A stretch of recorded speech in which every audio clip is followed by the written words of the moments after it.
We're here with Ms. Michelle Wells. Hello, dear. And Erik. Hi. Elstad? Elstad. Elstad. Elstad. Yeah. I will spell it correctly, I promise. Okay. What I'd like to know is, tell me about why you are doing this. I often think that question. Why am I doing this? I like the idea of inspiring young minds to be innovative. I see our world and our planet as getting ever smaller and getting ever more crowded, and our resources dwindling. And if we cannot raise a new generation of kids and minds who can think outside of the box and find clever solutions and space-saving solutions and resource-saving solutions, I see us going down a dark hole. And I'm hoping, that my son's kids and his kids' kids will have a beautiful space still to live in, or that they'll be able to explore, the solar system. And that type of thinking has to start very young. You have to be able to think and know the constructs of how your world is built and where it's going before you can make the leap to distant places. And you have to make sure that your home base is secure before you can make the leap to distant spaces. And with Lego specifically? Probably because Frank, my son, loves Lego. He goes gaga. Erik goes gaga over Lego. I'm like, yeah, it's good. It's cool. I love what you can build with it. I love the science and the math behind it. It's an art form that is amazing. So I can appreciate it in that regard. But do I have to build something every day? No. Could I go away from Lego for a year easily? For me, it's a tool that captures kids' imaginations and big kids' imaginations, and it's inspiring. So that's probably. I don't go much deeper than that. We talked a little bit about what keeps you involved with shared science, and we talked about the fact that it morphs continuously, right? Shared science has grown from, just a few classes following Lego Education's booklet process to, especially in the summer, exploring other ideas and other concepts beyond what was limited in the books. And that's really obviously what I'm after. I'm after teaching concepts to kids so that they get it, they get the spark and the love for mathematics and how things are built and the way things go together and why things work the way that they do. Being able to deliver that information to kids in a way that lights them up is what I'm all about. Thumbs up. Okay. So if Lego does it, fine. But I'm always pushing, like, well, what about going outside and squirting water? That's good too. No problem with that. No problem. So we meet early on and we talk about the ideas, and then we go away. And we took risks this year. I think. You did. Especially with the math. The math. We did numbers, the origin of numbers, and that can be very cerebral. And kids who are, first and fifth tend to be very mechanical nature, touch, want to feel, want to build. Yeah. And so taking them to numbers, but still having enough building experience in there. So just so you know, and what I love about what's being done here is that it is so novel. It's all coming from inside somebody, right? Yeah. Yeah. Yes, you do stuff on the internet, you look up. Of course, everybody does. But in the end, the thing that's delivered is all from you. But a lot of the things that we're teaching in terms of basic physical science and engineering, they're not concepts that were invented yesterday. They're concepts that we're trying to help kids get. Right. Well, another thing is, what I love about the Lego, as far as on the concept things, and this has to go with that whole philosophy of Legos, is that this is a concept. This is in itself is a concept, and it can be represented as an idea, abstract in the mind. And I can now go ahead and bring this concretely into the world. And I can show you what I'm thinking through this. I can go ahead and build my idea in front of you. Or I can ask a student to build a concept in front of me, and I can go, there you go. I don't have to guess what's going on here. I don't have to read it, take my time to read it. I don't have to qualify you in the conversation. Right. Nice job. There it is. Yeah. Yep. Boom. Done. So that's one of the reasons why I like it for teaching, is because it takes that concept and makes it real. I also built one that showed a photo system. Again, it didn't translate well. It worked pretty much like a Rube Goldberg model. It had a ball shooter with those little plastic balls that was basically an electron that would shoot it up. This is how a photo system works.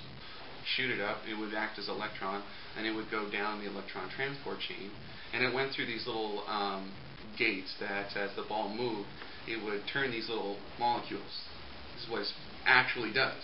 And then there was a weighted trap door.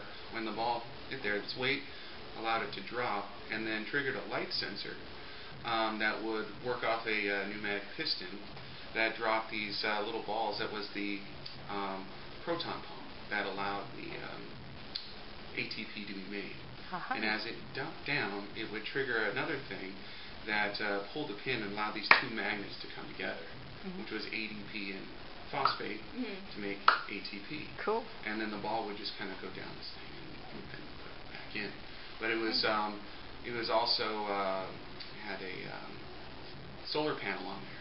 So if I shined a light on it, a motor would go ahead and turn the crank and fire the ball.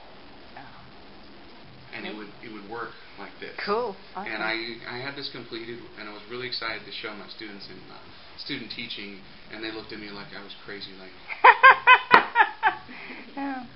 what's this? Yep. I mean, if you knew what it was, and you could appreciate, the detail on it, it would be fantastic. Yeah. But if I can't get to my student, it worked exactly the way it. My goal when I build these models is that it has to work exactly the way it does in nature. Interesting. It has to. Very cool.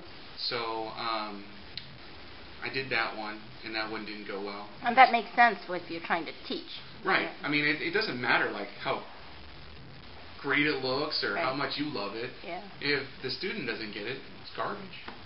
So that's kind of the way I treat it. I'm like, you're really cool. Well. But you didn't do the right job. Didn't need. So what do you have here, Eric? You want to bring it out? Let's see. This is a car launcher that we're going to be doing tomorrow for our science camp. We're going to be going over the physical properties of speed, and we're going to be hitting distance, time, and speed itself. First thing we're going to do is we're going to go over distance, and they're going to play a game like shuffleboard, where they have to roll their car, and it's got to go a certain distance. And then what they're going to do is they're going to come up with a way, and they're going to love this, to have their cars crash into each other at the same time. Gotta have a crash. So we have now distance and time, and this one here is to highlight how we use both of those, distance and time, to get a speed.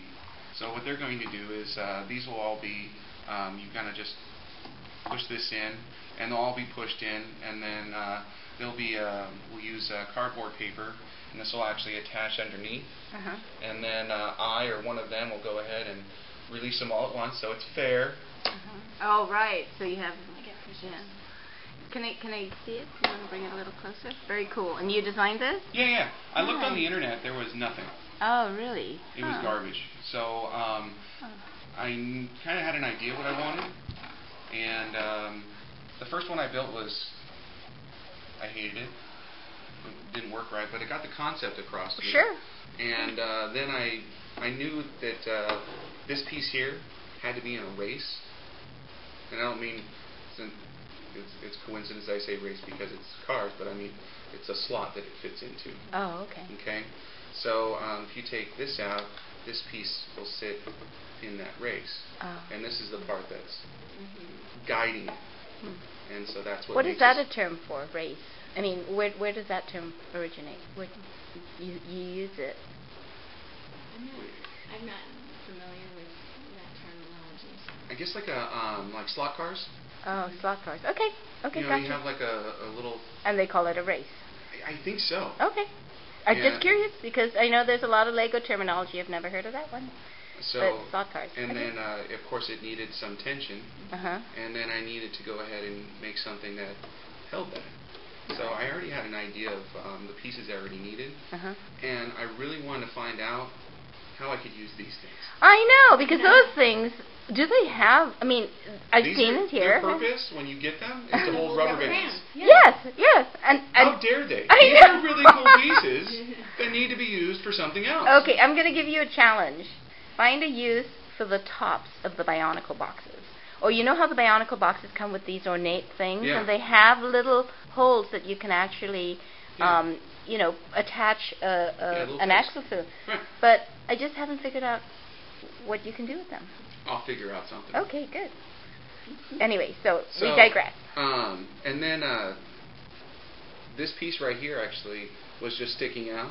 And it's meant to just, this bar right here is to stop it so it doesn't shoot out that way. So, and this is the stopper for it. And it was just sticking out, and I couldn't, and I was thinking, what can I do? Well, kids like to know which car is theirs. Yeah. And they want to express it in a simple way. So not only do I have them in different colors, Yep. but now they can put in 1, 2, 3, 4. And we can say, okay, in this heat, the number 2 car made it. So everyone else is going to go ahead and modify their car. Number 2 is going to wait for the next race, and they'll go into the next heat. And we can have like. I might have to drop in this week to see what's going on. So we can have our little car races. Cool. And then you also have something happening the following week, right? Yeah. So I know you mentioned pneumatics. I know that. We're going to be doing things that have to do with you know, air expanding, volume, pressure. Cool. Dealing with pneumatic sets. Right. So you use the Lego pneumatic kits? Oh yeah. Or, And I got a lot of which I haven't actually ever played with. I've always had the intent so to much do. Fun. Yeah, I might have to drop in then too. So much fun. We'll add on, you know, just put up more video to the same Absolutely. piece that we put up. Yes, it'll be awesome. Then also making a pneumatic lift from a Ziploc bag and a airline tubing. Cool.